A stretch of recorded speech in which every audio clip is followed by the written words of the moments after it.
Our guest today in the Fast Lane has a fascinating story. He is a former New Zealand Police lead crisis negotiator. He's overseen the protection of the Prime Minister and those on the Witness Protection Program. He's worked with corrections, military and even the FBI, amongst others. He was the principal security officer at the Delhi Commonwealth Games and the London Olympics. He's the author of 3 best-selling books, as a regular face and voice in media, and an expert and guide on personal resilience. Most recently, he was in the news media in regards to the Tom Phillips case, and we'll hear a little bit about that later. His name is Lance Burdett, and he is with us here today. Welcome, Lance. Thank you, Simon. I hope I got all that right. You make me sound something special, but yeah, that term expert, I don't like expertise. I don't mind, but yeah, no one's ever an expert. Right. Okay. No, I don't. I've got. That's not just modesty. No. I believe that. Well, you as soon as arrogance comes before a fall, not pride. And when we think that we're an expert at something, life tends to come along and give us a bit of a shake-up. Mm. Well, that is true, and that is probably quite a deep thought to start off the discussion with, but we'll probably come to more of that sort of thinking soon. But generally, you have had a fascinating career, even if you sort of shy away from the word expert, and one that you're now using to guide others through the concept of personal resilience, which has relevance to everyone.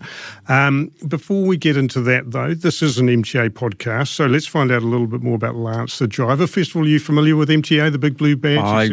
Yep, absolutely, MTA. I know it well. Thank you. Fantastic. That would have been a very short end to the podcast if you'd never heard of MTA. We'd probably be cutting it right there, but we can continue. I've done work with the MTA. And with MTA, so I've been involved for a while. Indeed. So, first of all, are you a car lover generally, or are you an A to B man? No, I'm a car lover. I do love cars. Can I put it out there, the brand I like? Certainly. I'm a Ford. Right.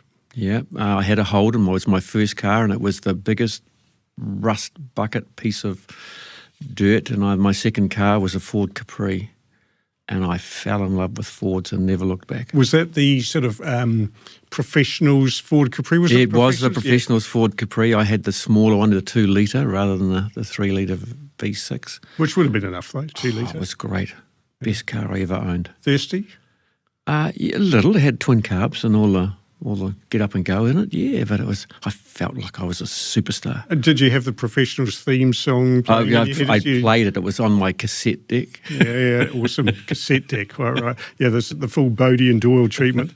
And I'm guessing you probably had some fairly exciting driver training in your previous line of work. I did. So apart from being in the just the normal driving that we would do, the pursuit type driving that you do in your training, I went on to become and I undertook the course of a protection officer.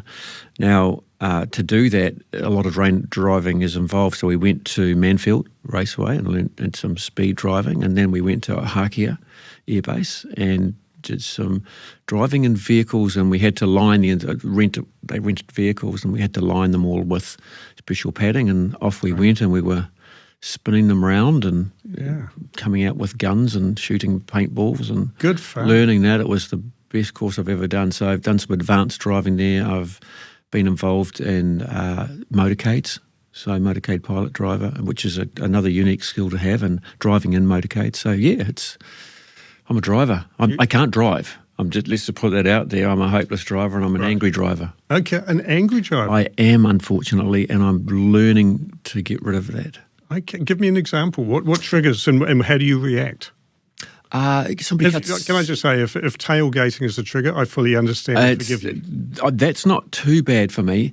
It's the people that come in and just cut in front of me. Mm. It does my head in. Mm. Yeah. So, I give them a friendly wave and a flash of the lights and a few other things. You probably don't utilise all the fingers in that friendly wave. No, it's just a friendly little wave.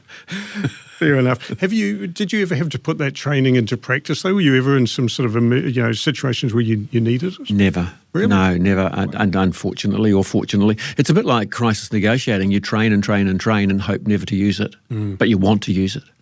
And one of the things going to these jobs that we go to, there's always a bit of a challenge of who's going to be the lead negotiator, because it's once you're trained and once it works, you realise how it happens, you just want to be. And when I became, first of all, in charge of the Auckland team, and I'd still be on the roster and go out, I was always sort of, oh, you're the boss. So I wasn't allowed to do them. So when I got the opportunity, it's a challenge you take on, and it really is. So, and it's the same as any tactical unit. You know, you train and train and train for this. You really want to use it, but hope you never need to. Yeah. And when you do need to, everything falls into place. So you would have done the full range of training, firearms, self-defence, all the rest of it. All the injury stuff, and trained with firearms. And in fact, that protection officers course, 1 day on the range, it's a full day, and you're continually loading the Glock pistols and the firearms, and so you end up with the skin coming off and you have to put plasters on you. Right. And you fire so much that you're just sick of guns at the end of it, which is kind of a pretty cool thing to talk about, but you do get sick of it. But the skills that I learned there, not just in using a firearm, the skills of the ability to focus, the ability to slow your brain, to slow the breathing, to just till it become automatic, to overcome that fight or flight. You never overcome it, but you learn to work with it. And I know that's a lot to do with the work you do now that you're involved in, so we'll come to that in a bit.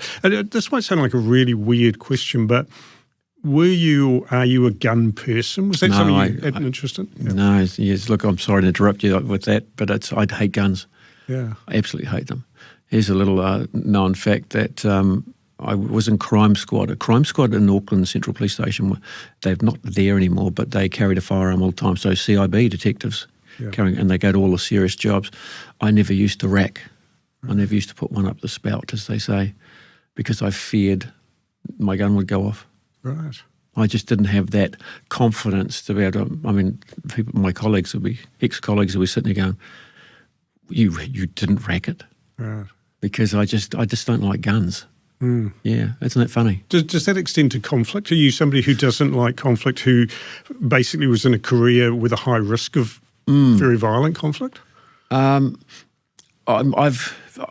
gone through. You've opened up a whole can of worms there. Quite prematurely, actually. We've gone from capris. Let's go straight to it. Yeah. I've gone through a huge change in the last 2 years personally.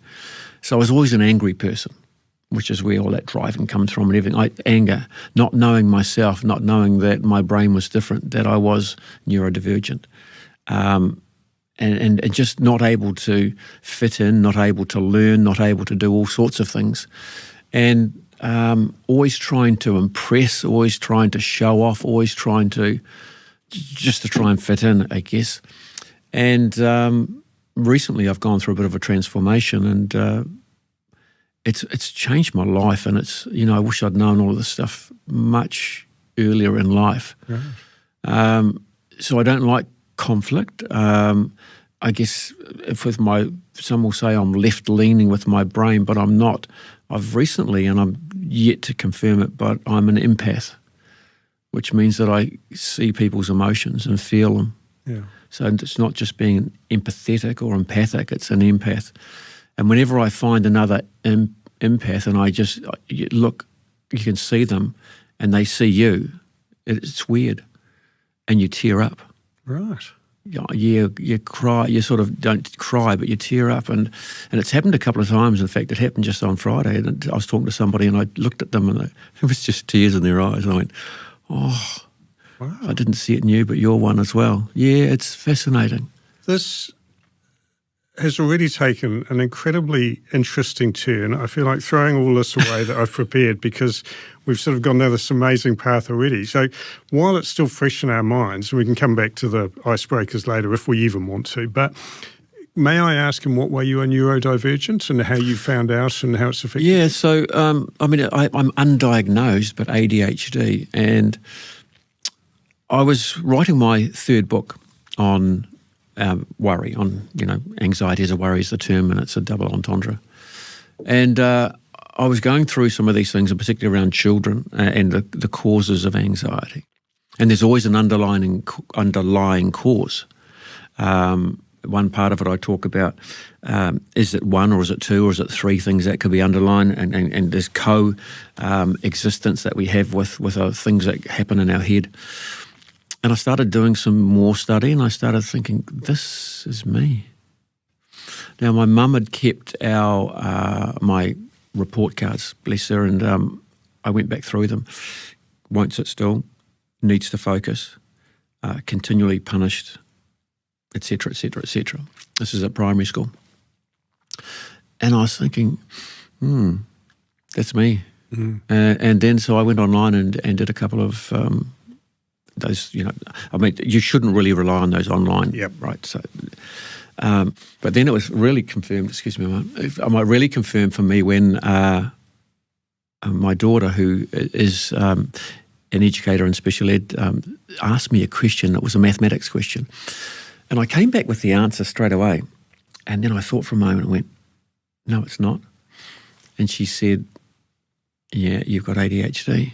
It's a particular trick question they do. Now, I can't remember how it actually goes, but it's something like 2 times 3 is 22.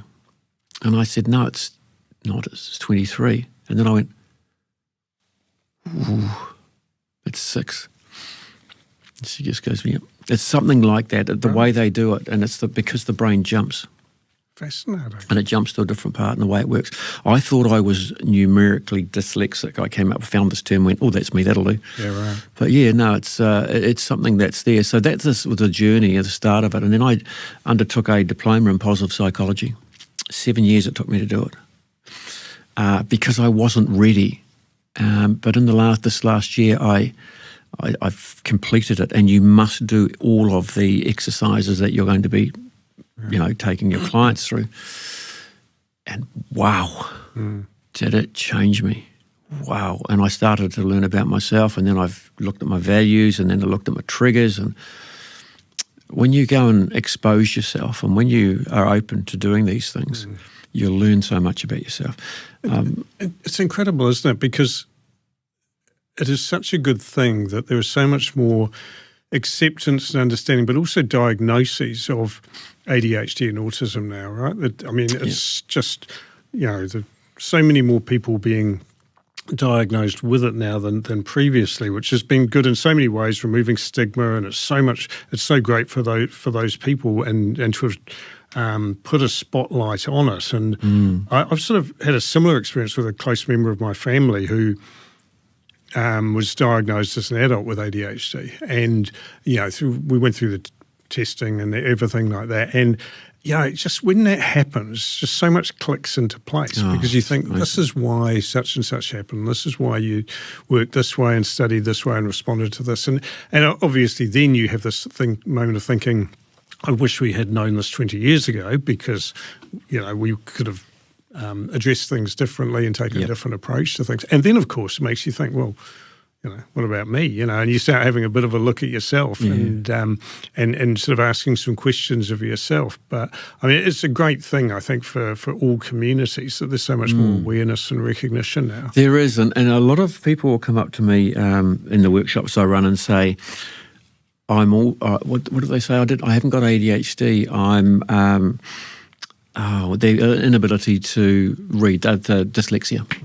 Now, that's another one that went undiagnosed for years and years. It was, you're a dummy, you're silly, you're stupid, like I was told. And, some of them in my report cards, the teachers would actually write that, unintelligent. Well, my IQ is off the scale, I've been told. Because to get in the police, you have to do an IQ test, and I've done other for organisations, and it's the high IQ says you have the ability to learn. But I wasn't shown how to learn differently. Yeah, so you would have been one of those kids that having a teacher standing at the front of the room and talking at the students for 45 minutes, that did not work for you, I'm guessing. No, it didn't. It didn't at all. I didn't resonate with me. I had no understanding of so rote learning was the only way that I knew how to do this, and that wasn't working for me. It did not work at all. And it wasn't until I reached the police college that somebody showed me how to learn. I learned my own way to learn. And a master's and 3 diplomas later, I sit before you wondering if I should do some more because I've got a strong imposter syndrome. I have a little bit of OCD. So I'm not just any one thing. I'm a number of things. Yeah. If that makes sense. It does. It does. Yeah. If you see the cups are always, that's not quite on there, but that'll annoy me. Nice. Right. I've got a little, just a little itch on my nose at the moment, which I really want to scratch, and that annoys me. Scratch. I give you. So this is the way it works, right? And I have all these little things, and I'm wondering what that car's doing there. Right. Well, I guess I could just keep you in suspense and not tell you, but it is purely decorative. So there you go. Question. Okay, great. And so when you understand your quirks and your little foibles, I call them, life is good for me. I'm so content right now. Right.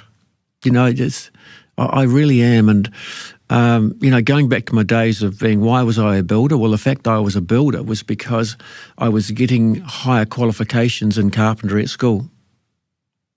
So to be in life, I had to do well. The only way I knew how to do well was to do what I know. And so I hated construction. Right. Absolutely loathed it. And how long did you work in it for? 20 years. Right. Became a construction manager. This plays into everything. When you look back at it, do you see that as 20 wasted years or 20? No. Because what it gave me was skills. Right. It gave me skills to be able to think. But my brain thinks differently, which was great with construction because no building, this place, that we're sitting in right now, I can see how much work has gone into it. It's not square walls. It's been designed particularly well. And they would have had problems building it. And so having the ability to think differently, I had that ability to be able to come up with solutions very, very quickly, which got me thinking there's something here inside my head. But all these little things just come to mind. When I was studying for my master's, I would do a brain dump of everything that I wanted to do. I would then research and started with that and a few things. And then I could pick paragraphs up and visualise 20 pages down where it would fit in. Right. Because when you bring focus, I can bring intense focus. Everything which again was great for crisis negotiating. Yeah. I've got somebody standing on the wrong side of the handrail of a bridge who really do want to do it, but they don't know where they are. Now, this is the fascinating thing about the brain as well, and people don't realise when somebody's struggling, they just wandered all over. Or no, it's nothing like that because they don't know they're there half the time. Literally, they don't know how they got to where they are. Right. And so you've got to unwind all that. You've got to pull it all apart. And the ability to think on your feet, I could do it with ease, which made me think, why is this so simple for me? But it's because I can come from a different angle to it. You always look for the hook. The hook is something that keeps us going when you're dealing with somebody who might be, wanting to take their own life, suicidal. And one of the people I was speaking with, their hook was the children, but that was the reason why they also wanted to take their life, was because they had been abusing those children. Right. So you have to learn to think on your feet quickly, and he just looked at me and said, so what are my options? Well, you're going to go to jail, but you'll get some help in there if you want it. And maybe you could come out and make it up to them. Maybe you could do that and never do what you've done ever again and repay and maybe get involved in something that you'll be able to do even more towards, work with survivors of abuse or something like that. And that is a rare skill, to think that quickly with such a constructive, fair, but at the same time it's a bit of a dose of reality. I mean, that is a rare skill. I'm guessing that's why one of the key factors why you did as well as you did in that career. I think so, and now I'm doing it even more so. I've developed a couple of programs, new programs that aren't even out there at the moment, and even the de-escalation work I do, the techniques people find astonishing. They go, wow, it's not active listening skills, it's not what I used to do in the police. I developed them for during lockdowns for the MIQ facilities. They were developed particularly for that, knowing the brain works in three, so it's one sentence, three parts. And it just took off. And so now this one is about understanding yourself, and it came from my own learning about myself, and I developed it for one organisation in particular, and it was for team building. But now we've grown it to become part of taking people through change and understanding your triggers, understanding your values. And we'll take them through these self-awareness quiz where I mess with all of the answers and really mess with people. Now, how did I come up with that? I don't know. Right. Because that most of it, that one around self-awareness is a quiz. And I mess with the answers. The answer becomes a question. The question becomes the answer part the way through. And there's only B's and C's. There's no A's and D's. The last two questions have been a repeat of the first two questions, and a whole lot of other things happen in it. And so I say to people when they're going through this, think about your thoughts. But I put some rules up, and I mess with the rules. No, capital N, capital O, talking, to put them in a position of, is it an exam and is it a... And so when you do it yourself, you realise that you've got these thoughts that you don't even think about. So it brings out those innate behaviours we have. Now, how did I come up with something like that? Well, we'll sort of talk a little bit more about that work and the work you do with other organisations in a little bit. But while we're sort of loosely on following on your comments about negotiation and crisis negotiation, as I mentioned, you were recently, as we record this today, in the news with the Tom Phillips case. Yes. What can you tell us about your role there and how you came to be involved? It started with the mayor of Waitomo reached out to, I think it was the media, and I was interviewed for it about it and about what he had said. He said it needs to be somebody to break the deadlock, as he phrased it. And I was being interviewed on that, and out of nowhere, I was asked, would you be that person who would be willing to try and be the mediator to break that deadlock? And I thought for just a split second, and I said yes, to break the deadlock, because something had to be done that was different. Right, so the traditional method of only working with the family, of only following the processes, and having the children's welfare is paramount, right? But the longer these things go on for, the worse it's going to be for their welfare. And so I said yes, and I tried to, and I caught up, chatted to the family, to the mum and dad a few times, and got to know them reasonably well. But it was just to try and get through to that other. And when other parts of the media found out, and people who were making podcasts about it, and people who wanted to do documentaries from over the world, people flying in from the UK and everywhere else, would have just driven Tom back underground, right? So it was unhelpful. I had the advice of a King's Counsel as well, so it wasn't just me. And I was, asking them. I knew people. I was talking with people who were still in the police, who were giving me information as well to help me. But the community was quite closed down by this stage, and they'd had enough as well, right? So of everybody coming into their small community, and which is a tight-knit community, 100%. And so that's why I tried to get involved, and then in the end I pulled out and said, look, I'm not going to do this anymore, simply because, one, it's too much work, and two, I'm getting hamstrung at every turn by mainly good-intentioned media who thought they could do it better. Yeah. No, I could see how that would be a problem. Was there... I know I don't want to ask questions that you can't answer for various reasons, but were you always concerned that it would end the way it ended? Yeah, I said that on record. The longer something goes for, the higher the likelihood of an ending that's negative. That's the way it is, right? So for example, let's go back to what I talked about before with negotiation. So when you're doing a negotiation, a crisis intervention, for example, you have an hour. You have a 1 hour window to engage with them, and then a 3 hour. So if it goes for longer than 3 hours, it's highly likely it's a negative outcome. And so you get these windows of opportunity, and life's like that. The longer something goes on, the more ingrained we become.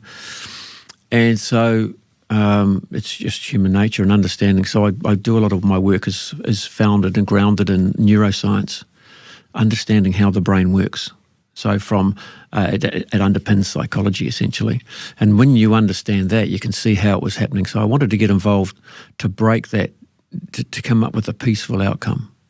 And yes, some people took me to task on that, but the majority of people, I was getting messages from all sorts of places saying, good luck, I hope it works. We really want to get these kids out safe, because if that's what the focus was on the children, and rightly so. And we do know that I'm sure the police at the forefront of their mind was trauma to the children. There is a fine balance with all negotiations. Negotiations in life, the longer it goes on, the higher, Sure. So at some point you have to take a risk. And the risk is causing a little bit of disquiet as opposed to longer term but smaller disquiet, if that makes sense. Yeah. So let's look at trauma. If you go through a sudden shock of something, with that, it's a fleeting car crash, right? So a car crash. Most people will recover from a car crash and from the trauma that comes with it, because it's short-lived, you get some help and the brain recovers. If something such as, well, let's talk about it, maybe abuse or learning. Let's look at, you don't know how to learn. So that long-term struggle really takes a toll. Yeah. And so that's, the longer the toll, the more difficult it is to recover from. So it's a balance between, shall we go in hard and end it and then face the consequences, and perhaps something goes wrong and someone dies, and heaven forbid one of the children, or do we try and find an opportunity with what we know? Very difficult decision to make based on what you're saying about the longer it goes, the more likely there's going to be a negative outcome. What again, I don't want to ask a question that's difficult to answer or you don't want to answer, but obviously a very long road ahead for the children. It's going to be massive. That's where the beauty of psychology comes in, and psychologists and probably psychotherapists would be even better. Getting therapy, the title says it all. It is going to be, because particularly for the younger ones, it's their formative years, and the eldest daughter going through, the puberty and the need for friends, and the older you get up into and starting to lead into your teenage years becomes vital, because between, I think it's the ages of 13 and 19 is the biggest growth in our brain, right? And we have to have peers around us. So with that in mind, and perhaps this ties with your witness protection work as well, would it be better for them to stay in the community that they've always known, they've largely known, or would it be better for them to make a completely fresh start, say overseas, where they have none of that baggage, terrible term to use, but you know what I mean? I do. If I go back to the work that I do now, so everyone's going through struggles at the moment, and it's a legacy of lockdown, right? So that's overwhelming evidence on that. And so if we go back to the basics of our life, if we stick with food, shelter, sleep, talk, read, write, the basics of human connection and the way the brain works, and if we just tweak little parts of that, we will recover it much quicker, right? So because we're getting dopamine and a few things like that. But the longer if we go hard out, if we move somebody, or, people say, you should go surfing, or you should go horse riding, or you should go fishing, or if you do all those things, it's worse for your brain. What's that? Because you become overwhelmed. It's completely new. So the brain runs in neural pathways. It runs in patterns of behaviour. It runs in the known. And it's all known now that if you make 60 to 80 days to change a habit, unless you do small tweaks within the same pathway. And those little tweaks, whenever you acknowledge it, you get that little shot of dopamine, lasts a split second, and it reinforces that new pathway. And then you just keep doing it like that. So coming back to your question, if we take people out of the known and move them somewhere else, and I know this from witness protection, it's a massive, massive change for them. And they find it hard to settle in to find their place. Yeah. So taking it back to this, would it be, my thoughts are, it would be best if they could go back to there. That would be, or something similar to it, right? So a similar size place. But if you can surround them with people that they know that were there when they were young, then that's the chance for recovery rather than something completely new. Because whenever you do anything new, the brain is heightened. It's aware. It's like when we go overseas. You know, our longest, strongest memories are, well, our negative things when the amygdala sparks up. So that's around 80% of our memories of bad things. Holidays are the best remembered happy events in our life because we're super aware and super awake, and it's all super new. So it's understanding how that works, then it can help with the kids. So I'd like to see them be able to go back into the community where they were, and for people to leave them alone. And that will be the key thing, isn't it? Because for many, many years, and I kind of say this with a sense of shame as a former journalist, because I have done it in my previous life, but for many years to come, journalists will always want to talk to them. And there will probably never be a time when they're not sought after to tell their story, you know, and their side of things. And you know, you are really asking the tide to stop by saying, journos, please don't do that, because they always will. It's a sad fact of life, isn't it? There will be one person who will want to get the story. There's always that one that, you know, and I can see why. I mean, we're born curious. You know, curiosity is a big thing with humans, and lots of people also want to know. And I remember growing up, the Lawson twins. Now, they were a phenomenon, right, in New Zealand, and they were in the magazines, and they were just such a celebrity. And after a while, everyone went, we're all good now. And they left them alone, right? And so they've gone on to do other things, and you wouldn't know where they are. So the curiosity factor, I think if we got it out of the way, well, it's the argument. If we get it out of the way and bring everything out, right? So it's the old story of mea culpa. When you make a mistake, get it out there. Don't. The death of 1,000 cuts, all of that stuff, right? Get it out there. That is the and it counter-argument. Disappears. Yep, and that is, again, I say this with shame, this is one of the tools you use as a journalist, that you make an argument like that. Do the interview with us. We'll give you a friendly ear. We'll give you a fair hearing. You can be involved in the editing. We won't make you look bad. And then all the other media will be off your back. And knowing full well that that is probably a pipe dream. Because if anything, it creates more appetite. We've been scooped by the Daily Bugle. Now we've got to match their story. So you've got to go even harder. So even if they do, and let's see if we can come up with a little bit of dirt as well, right? You've got a new angle. We've got to we've got to find something that's different, and to scoop the other person. Yeah. So I mean, everybody in the country wishes them well, obviously, and I do hope that they can be left alone, and especially bearing in mind what you say now about them being in familiar surroundings being the best thing for them. So, look, provide those surroundings are safe and secure. 100%. Right, and so provide they're put with the right people. And we know that family is usually the best place until you look at the family, and then it's not always the case. Very true, very true. Probably a good point to just move away from that specific case.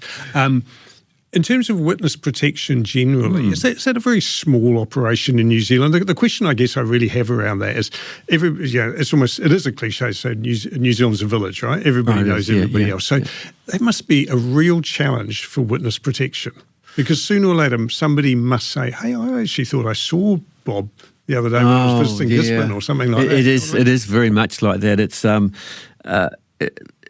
you'd be surprised at how many people are on the program. Right. You would be surprised. What sort of numbers are we talking? There'd be usually around 90 to 100 people. But at any given time, that's active as in they're not really active, they're on the books. Right. And they do sometimes get taken off the books, or if they want to come off the books. But isn't it, it's fascinating the way it works, that New Zealanders are such a forgiving people. Like, we've had people who've been on the program have gone back to the little village where they grew up and Some have been, some of gang members have been gone back and welcomed back into the gang that they were giving evidence against. Yeah, it's fascinating the way it works. But it's a big country if you want it to be a big country. And hiding in plain sight is the way to do it. It's very sophisticated. Without giving anything away, it's a hugely sophisticated. Everything you see in the movies is what we do here. Well, that was obviously a question I was going to ask. Everything you see in the movies is what happens here. Really? Yeah, it's fascinating, isn't it? Yeah. Did you have 100% success rate? Did you ever have a case where somebody had their new identity blown and There was a local paper and newspaper who had they go out and they get community, people from the community talking. They put their photo up there. Yeah, right. Oh wow! And in the community today, we're speaking with Barry. Wow! And Barry's got a smile, and Barry's on the program. Barry with his occupied farmer Te Awa Mutu. What are you doing, Barry? Goodness. Yeah, so and on those occasions, sometimes they're actually taken off the program because the program is hugely successful and very secure. And anyone that does anything against it, they get taken off the program. And while at my time I was there for I think 2.5 years, 2 people were taken away from the program. They were removed from the program because of their continued behaviour of offending. So you have to completely change, full stop, everything about you. Right. Is there a criteria for being eligible for the program? And is it ever used as a bargaining tool, like in the movies where they say, we'll give you a new identity if you testify as crime boss? No, because that's what do they call it? Agent provocateur. Right. So it has to be a very, very serious crime, has to be a valid threat against your life, and there's a couple of other criteria which I can't mention. Yeah. And so it has to fall in with that. Now, there are ways that you can get on the program subject to, I think it's the Attorney General or Solicitor General. I think Attorney General will make some, I guess can make it a bit easier for some people, but there are some quite strict criteria. You must give evidence. Right. So that's the big thing. Does it have to end up in a conviction? No, you must give evidence. Yeah, so... But you can imagine most of the people that are on the program have not the best, they have a blemished background. And often it's a last resort for them. Yeah, right. But they don't get, some of them go to jail, but they're in a specific facility. Right. Yeah, they're kept away from the main population in prison. So, yeah, that must be extremely stressful for that person, I imagine, to be in prison knowing that if it's discovered that you've got that jacket on you, life's going to get very, very hard for you. Yeah, there's others in there with you that are probably the same. And so it's a facility that has people all for that are in prison for various reasons and all have that same risk. Right. Yeah. And others that are in the community, is it the movie stereotype, you get the new house, the new job, the new name? You do. Really? Yeah, you get the new name, you get the new identity, but your real identity stays in the background. Right. Have you ever seen that episode of The Simpsons where they try and give Homer a new identity for testifying against somebody and he cannot get it? Yeah, it's great. It's fantastic. I have seen it. I remember because I think it came out when I was. Yeah, so I ran the practical side of the program. There's a lot of technical stuff was done in Wellington. It's a hell of a thing to do. It really is. And, we're very good at these things, and it's been here for a while. In the early days, there was a few glitches, but these days it's a robust. Wow. Yeah, I guess it's a bit like our police. We are world leaders in a lot of what we do. This is not something I plan to ask, but I will ask anyway, since we just said the P word, police. Do you have a lot of sympathy for the job police have to do these days? It seems from an outside point of view they're doing a very, very difficult job with resources that probably aren't sufficient for that very, very difficult job. Respect for authority in police is not at an all-time high. Do you sort of look at that work and feel a bit of sympathy for your former colleagues? Oh, absolutely. You know, I've been joking on social media a little bit around. They haven't asked me to go back yet. I'd jump. Really? Yeah, it's just a fantastic job. Wow. It is. If you ever want a challenge of changing your life, do you do it to do good? Well, that's the intention when you go in there. But essentially what you're going in there for is the camaraderie, is for doing the right thing for people. You don't see, you become very cynical because you're seeing victims of crime, you're dealing with offenders. Everybody lies. Even your boss lies. Right, you just become so cynical about it. But I'll tell you what, the changes you make for people, those individual people, that one person you'll come across and change their life. I remember stopping somebody once, and he had the full facial tattoos, and he had his 2 kiddies in the back seat, no seatbelt, no registration, no warrant, all of that sort of stuff. And I said to him, look, can I see your license? No, I haven't got one. I said, you're disqualified, aren't you? Because they never look at you. It's just they look straight away. They never look back. All right. Well, there's 2 options I can see here. One, I'll take you back to the station and we'll process you. Probably you could do a bit of time, I guess. The babies will be all right. Well, social welfare will look after them, no problem. Or you go home and never drive this car again and you look after those babies. Now, I don't know if I said it out of fear, but I'd like to think I said it out of, because he was a gang member, I could tell.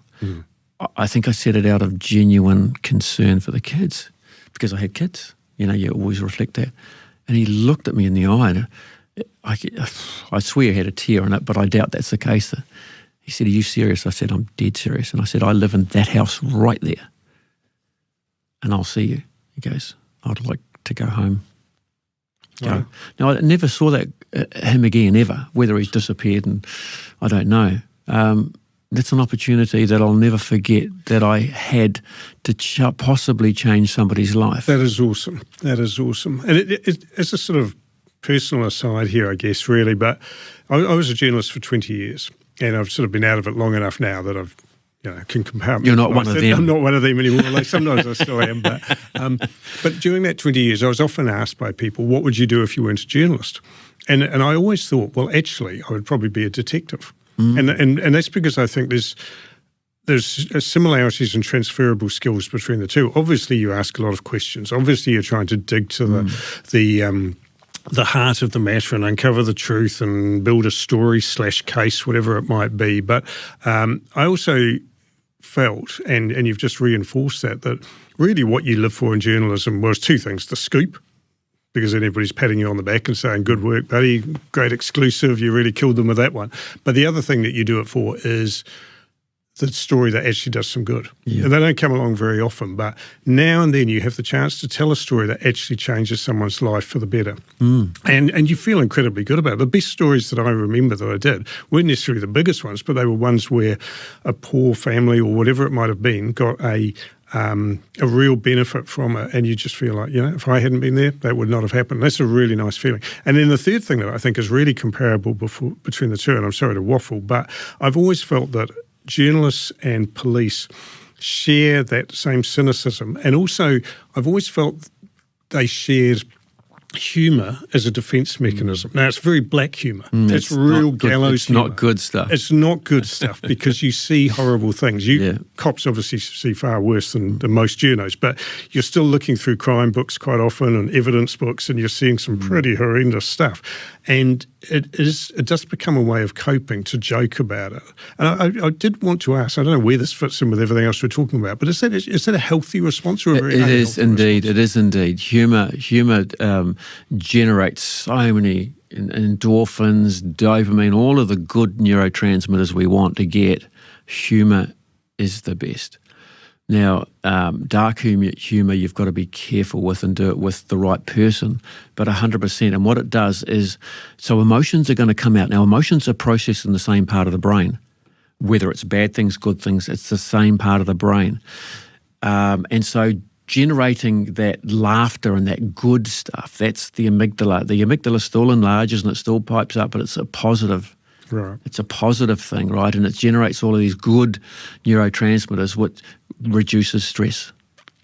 It's a great stress reliever. At the night time, I always watch whether it's an animal video or something. I've stopped doing it now, and I sort of look back with regret. But those unfortunate accidents that people have, fail videos. I love them. Love them. I love them, and I look at you. That's me there, and so the brain lights up all over the place. And afterwards it relaxes. Whereas, because you don't get the stress hormone. I'm glad you say this, because I don't know if you ever completely leave it behind. Like, even now, my wife and I will be watching something at night, and it could be a story that we're watching on some true crime program, or just the news actually, and there's something on there that's something very unfortunate has happened to someone, and I will still make a quip about it because it's so uncomfortable, right? You've just seen somebody going through this terrible situation, and my way of dealing with that is to make a wisecrack. And she'll just look at me sometimes like, why would you say that? But it's my way of just dealing with this very uncomfortable truth to me that I find myself apologising to my wife sometimes for things that just come out. And there's these terrible things around, the Gaza and all these things that we're seeing on TV. The way that I overcome it, and it comes out sometimes, and I thought if people could hear me after the work I do, and if they could hear it, they'll go, really? I know the feeling. But it's a stress release. It's a way of dealing with extreme trauma. Now, we tend to do that. The people who do that are people who are generally empathic. They've got deep empathy for people. Right. They've got deep, big hearts. A lot of people have been saying to me recently, I wish I could become stronger and harder and tougher. No, don't. Right. Don't. Be you and become more. It's not sensitive. Yeah. It's just that you've got a heightened emotional understanding of other people. And so sometimes the way to deal with that is to make dark, sick, black jokes about it, this horrible dark, to relieve the stress in your brain of this whole, I see people who get angry at times or push back on some of the things I say.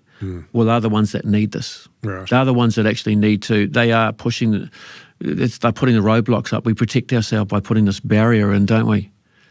And so that's a way of dropping that barrier back down again and becoming human. Before we pick up on some of your more recent work in that area and how you use that to help an incredible range of organisations, actually. I had a look at the list on your website. It's mind-blowing. So just a couple of quick things before we get into that. First of all, I think you were basically DPS for one of our Prime Ministers, or? Yeah, so I was with the VIP Protection Squad. It's in Auckland, so it only deals with the security of Auckland people. Right. And so I was what they call the D senior, so I was in charge of the actions on the ground, if you like. Yeah, so Prime Minister Helen Clark was. I was going to ask if you could tell us which one. Helen. Yeah, and so we're connected on Facebook and all that. Right. She didn't know who I was because I was in the background. The actual troops did all the work, and then initially John Key, and that's when I left and went to the 111 call centre after that. But yeah, fascinating. It's like witness protection. It's what you see in TV. Yeah. People say, "Oh, but you wear those things in your ear with the." We want you to see them. Mm-hmm. Yeah, right. We want you to see them. We want you to see the bulge under the jacket too, if that's okay. Yeah. Visible policing. Were they both good to work with in their different ways? Yeah, in their different ways, 100%. I didn't do any of the actual work itself. I know that. JK would have been a fairly chill character. Yeah, he was. Yeah. He was. I remember the first thing I heard about that, though. So you have to have a property somewhere near the Prime Minister when they're in residence, and that's where the protection team go into, so that they've got that immediate. There's lots of electronic surveillance and all sorts of things. So you're really putting yourself into a difficult place when you want to put yourself up to be in public, in the public like this. And I remember one of them saying, I said, what's it like with the new Prime Minister? We had pizza. Mm. He said he'd come out he was no secret, in the pool house. That's where the team were. Mm. Hey, we're getting pizza. Do you want some? Mm. Yeah, I think he actually even shouted journo sometimes on election night, things like that. Yeah, so that's the sort of, Don Brash was another that was around the same time, and, they were just good people. Yeah, good people. Tell me about, very quickly, because I do want to make sure we've got time to talk about your current work, but head of security at Commonwealth Games and Olympics, I imagine that is 2 weeks of living on your nerves. It is. So for the Delhi Commonwealth Games, when you go in to do the role with the athletes, there's somebody there. So I had somebody with me who was coming out of it, and then I was coming in to take over that role. And it's a heck of a job. You don't sleep much. You're always ahead of the game. You have to, and for Delhi, it was quite a high security risk. So I was the person who was nominated to go out and go on the train to Taj Mahal and places to do all the sightseeing first. Mm-hmm. So the first train that ever ran was nothing but police security from every country. Right. So we had a blast, but you had to do it to make sure, and what happens at this stop and what happens at that stop, what's the security going to be like. It's very, very cool. You have more fun than any other role, because the athletes, they're very different, very cool people. The athletes of the high intense, high performance sport. You see what they go through. Watching a boxer in Delhi in, I don't know what is, 32, 35 degrees with all they're like padded out and on a bike for 2 hours to lose 1 kilo before weigh-in. Yeah. That's determination, right? Absolutely. All right, enough about the past. Fascinating though it is, and we could probably go for another hour on all that. Tell us about what you do now. Tell us, first of all, Warren International is your business. So give us the water cooler summary of Warren International. And then what I really want to get into is that a lot of businesses have been doing it tough for what feels like a long time now. Employee management and relationships is a big part of that. So what I think, if we could try and do that, let's get into Warren International first of all, water cooler summary, and then let's get into some practical stuff for the workplace. Well, the elevator pitch, we help people. And so a lot of the work we do these days is around exactly that and getting through the troubled times we do. So 3 pillars. So it's effective communication, it's personal safety, and it's coping skills. So we don't use the term resilience, because resilience is set up in your first 1,000 days, et cetera, et cetera. So coping skills. And that's what we support businesses. So WARN is an acronym, Wellness, Awareness, Resilience, Negotiation. And we go into organisations that are having challenges and develop programs for them at no cost. We charge them for the program, but no cost to develop it. That's why we've got such a wide group of organisations we work with. What's your challenge? What are you going through? What are you finding trouble? And we'll develop a program for it to help you.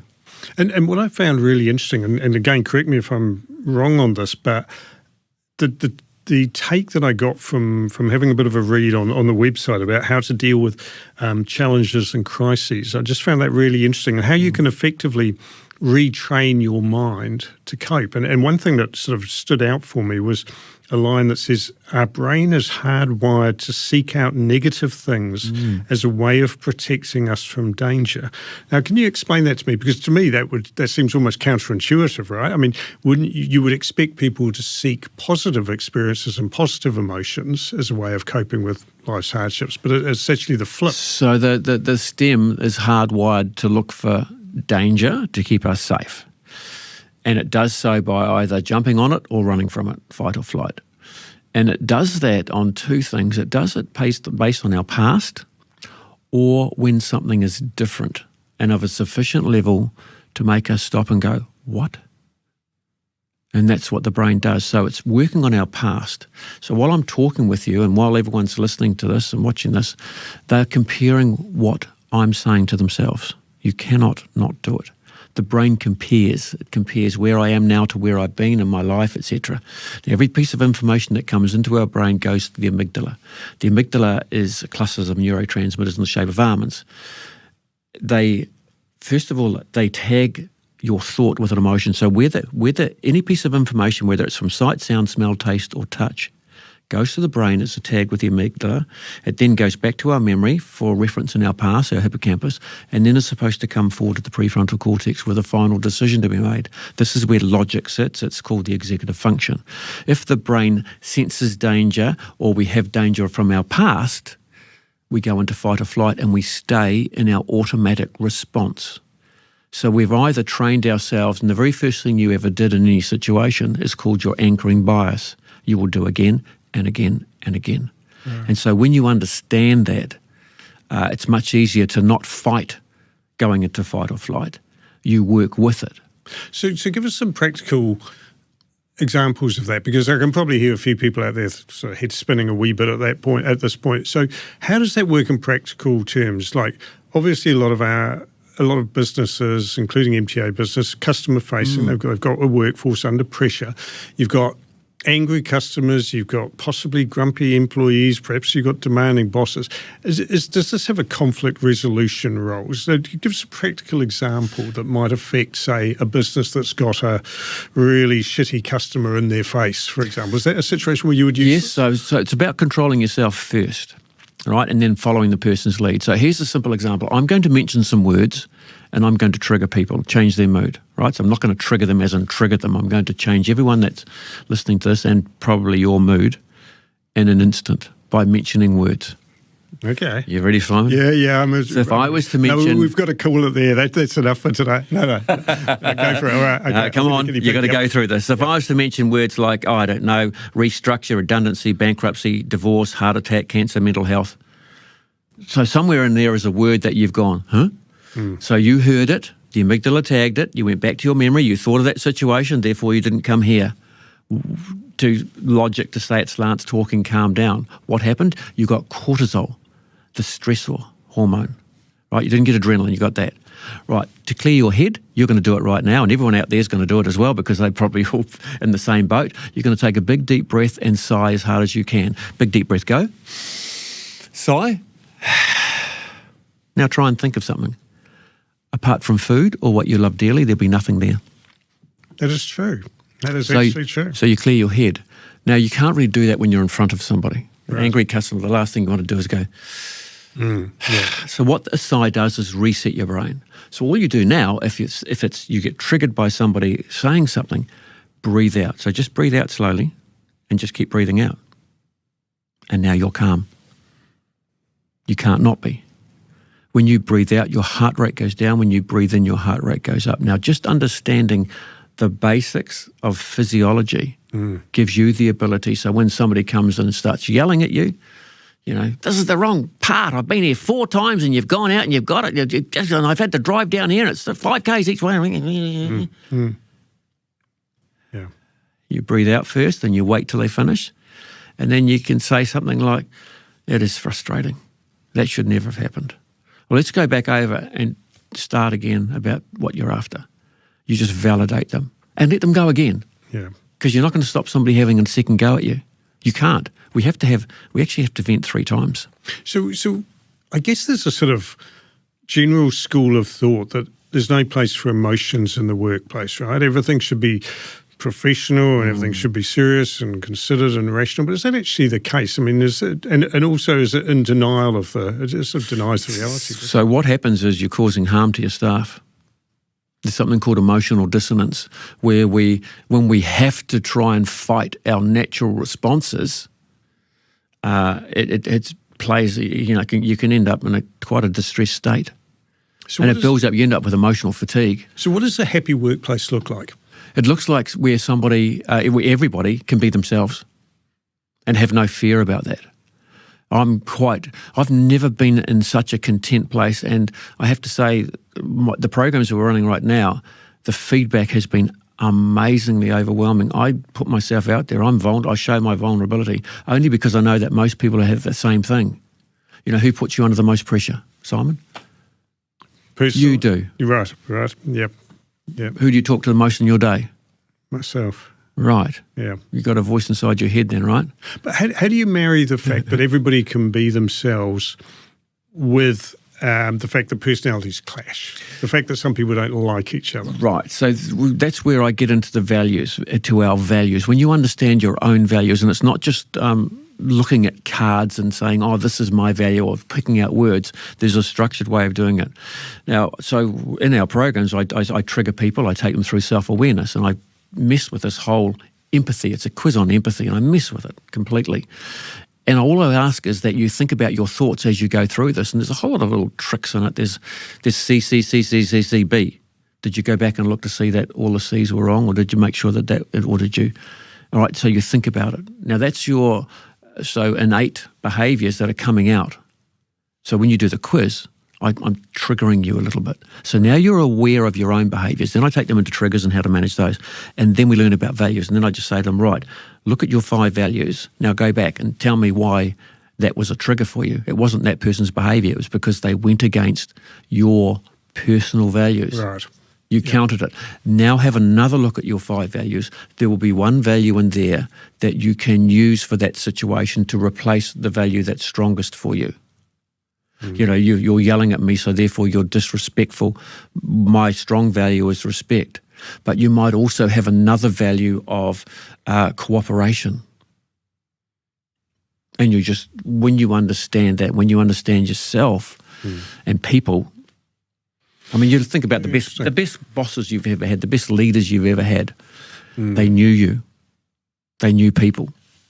And it's not just remembering your name and your children and everything else like that. It's they understand people and the way people react. And that's a very important distinction to make, I think, because I think there is a tendency amongst some managers, leaders, to think that they've ticked that box by exactly that, knowing your wife's name and what school your kids go to, right? But it isn't that, is it? It's knowing you as a person, what makes you tick, what you respond to. Yeah, there's a big difference there between knowing someone's LinkedIn page. 100%. I'm a big fan of Simon Sinek, you know, and he said this, when was the last time you heard a boss say, I don't know? That's vulnerability, right? I've got no idea. I say it all the time. You know, leaders want to lead, so they try and lead. Well, leaders speak last. You let people do the work. Get out of the weeds. Let them do their stuff and just steer the ship, right? So we think that we have to be first. Well, I'll tell you, in the police, the leaders are at the back. Yeah, right. The staff go forward so they can control them. You'll never see a leader out the front because you've lost control of your troops. You steer from the back. And so knowing these little things about people, think back to your the best bosses you've ever had, as I say, they've always let you get on with it. Yeah. And if you've made a mistake, they tell you. So you mentioned before about COVID. Are we still living in the post-COVID shadow? I mean, I'm not talking about the disease itself. That's still out there. It's minimal, but it's we all know about that. But in terms of its long-lasting effect on the workplace, and I'm not necessarily talking financial here either, because we all know about that too. But what effect is it still having on business now, especially small to medium business? It's lockdown. It was nothing to do with COVID. The perfect storm for our brain, if you wanted to upset anyone's brain, is to tell them to stay home, to isolate, not to socialise, to be careful when they do go out, and have the fear of death.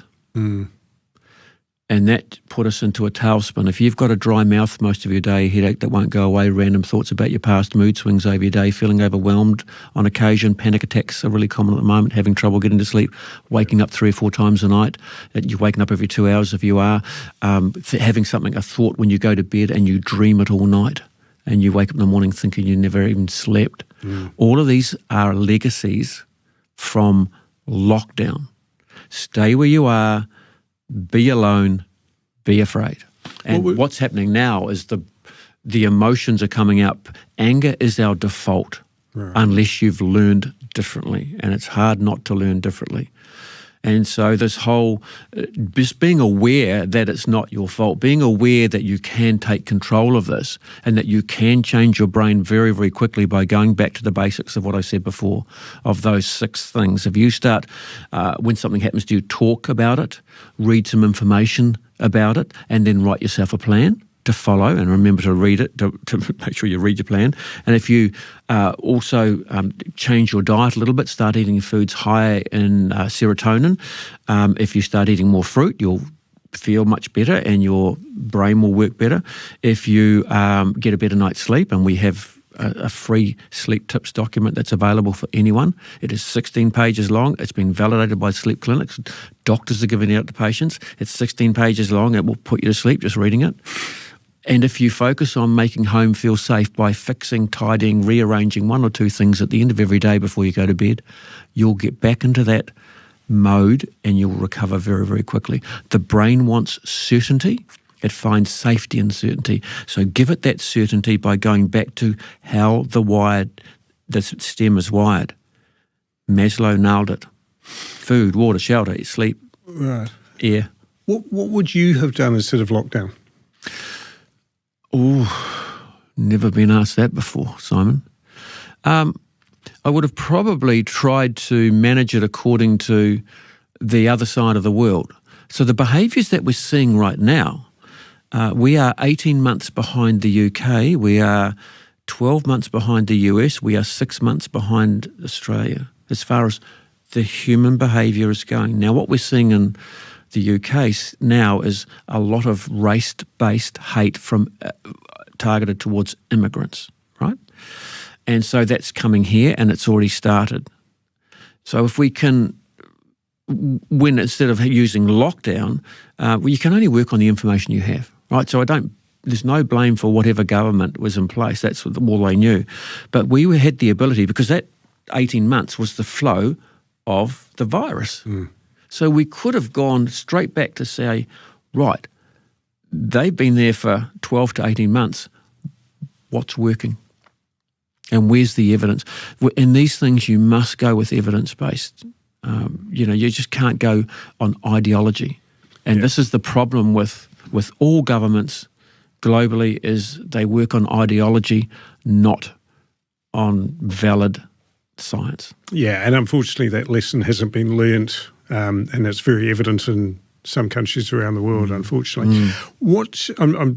I think we're probably sort of running out of time here, so I just want everybody to leave with a little bit of advice really from you on, what would be your words of advice? What would be your message to anybody listening? Nobody's got a perfect life. Everyone's got problems in their life. Everyone's got things that make them angry or sad or miserable or stressed or whatever it might be.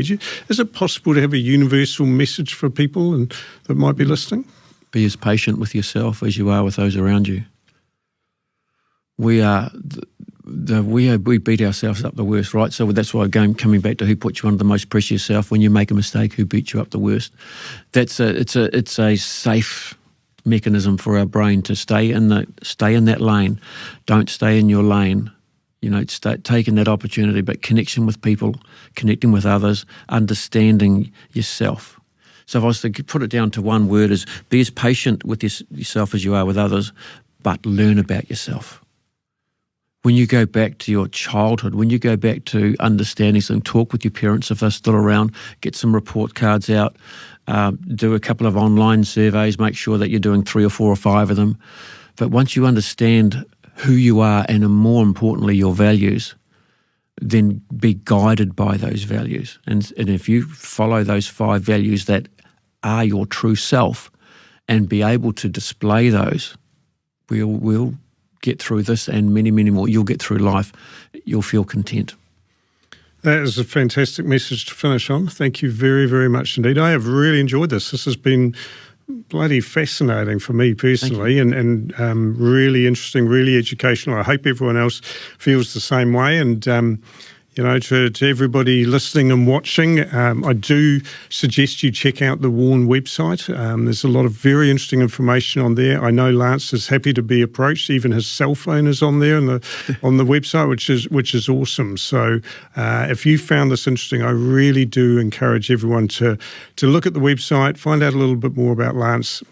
and drop him a line or give him a call if he can help you or your business in any way. I really do encourage it. So thank you very much for your time. I hope you've enjoyed this as much as I have and found it as interesting and educational. Don't forget to drop us a like and a follow and all that other social media stuff. But thank you very much indeed for joining us in the Fast Lane today. Thank you.